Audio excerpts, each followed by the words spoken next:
বন্ধুরা, এই ভিডিওটাতে একজন ঘোস্ট হান্টার যখন রাতের বেলা জঙ্গলের ভিতরে ঘোস্ট হান্টিং করতে যায়, তখন হঠাৎ করে সে জঙ্গলের ভিতরে অদ্ভুত রকমের একটা রহস্যময় কবর দেখতে পায় এবং কবরটি দেখার পরে সে যখন মোবাইলের ক্যামেরা বের করে তখন হঠাৎ করে লাশের মধ্যে রহস্যময় একটা ভয়ানক জিনিস এসে তাকে ভয় লাগানো শুরু করে, এমনকি একটু পরে তার পাশে এসে তাকে মেরে ফেলারও চেষ্টা করে, যার কারণে সে ভয়ে চিৎকার করতে করতে ওই জায়গা থেকে পালিয়ে যাওয়ার জন্য দৌড়ানো শুরু করে। কিন্তু ভয়ানক ব্যাপার হচ্ছে জীবন বাঁচানোর জন্য দৌড়ে পালাতে গভীর রাতে একটা রহস্যময় মহিলা শরীরে কোনো ধরনের কাপড় চোপড় ছাড়াই কবরস্থানের মাঝখান দিয়ে হেঁটে যাচ্ছিল, আর এই জিনিসটা দেখার পরে ভয়ে তার কলিজা পর্যন্ত কেঁপে উঠেছিল। কিন্তু এরপরে তার সাথে কি কি হয়েছিল সেটা দেখার পরে ভয়ে আপনাদের গায়ের লোম পর্যন্ত দাঁড়িয়ে যাবে। কি অবস্থা?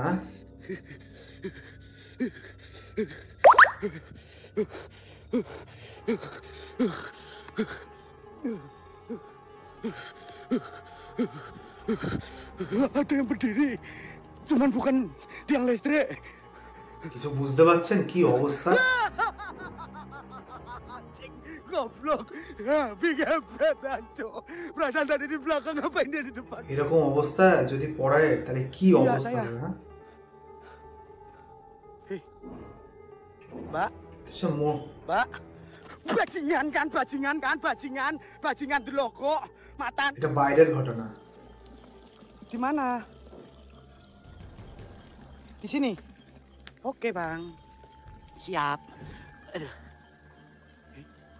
গাইস, দেখতে পাচ্ছেন এমন মানুষ এমন একটা জায়গায় পড়ে যায় না, মানে সিচুয়েশন এমন একটা হয়ে যায়, দেখুন অবস্থা দেখুন। ও চাইলেও কিছু করতে পারছে না। Rupanya melet akan ngemuti mano wong iku kayak ilate tuwane ya Allah. Guys, lidahnya guys. Lidahnya kalian lihat.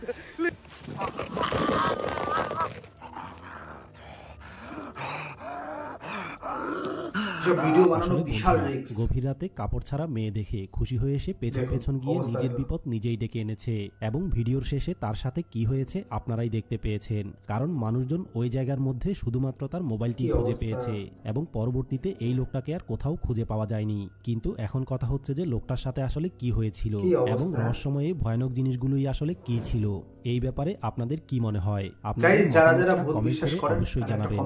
বন্ধুরা, এটা যখন রাতের বেলা চাকরি শেষে বাসায় যাচ্ছিল তখন টানেলের ভিতর দিয়ে যাওয়ার সময় টানেলের ভিতরে সে শুধুমাত্র একাই ছিল এবং আশেপাশে কোনো মানুষই ছিল না। কিন্তু কিছু দূর যাওয়ার পরে হঠাৎ করেই সে তার সামনে একটা ভিখারি দেখতে পায় এবং ভিখারিটা তার কাছে ভিক্ষা চাওয়ার পরে সে জানায় যে এই মুহূর্তে তার কাছে কোনো টাকা নেই, যার কারণে এই মুহূর্তে সে তাকে ভিক্ষা দিতে পারছে না। আর এই কথা বলে সে যখন সামনের দিকে হাঁটা শুরু করে তখন কিছু দূর যাওয়ার পরে তার সাথে এমন একটা ভয়ানক রকমের ঘটনা ঘটে যায়, হয়তো এই ঘটনা সম্পর্কে মেয়েটা কখনো কল্পনাও করেনি। কিন্তু মেয়েটার সাথে আসলে কি হয়েছিল বাকিটা আপনারাই দেখে নিন। খুঁজে পাওয়া যায় নাকি? তাই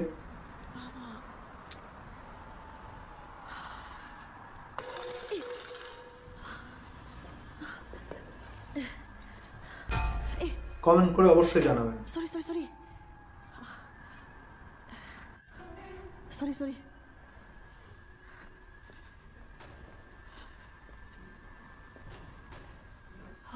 আচ্ছা, apa yang dia cakap tadi red file?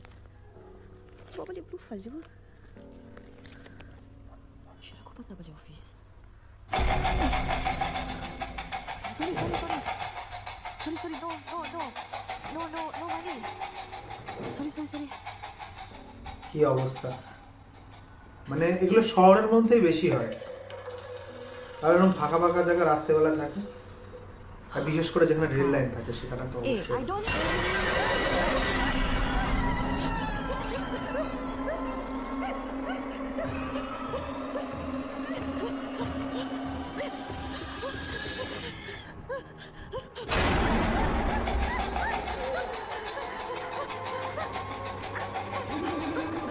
ঠিক আছে, কত রূপে আসে এরা, এত শয়তানি করে না ধারণার বাইরে।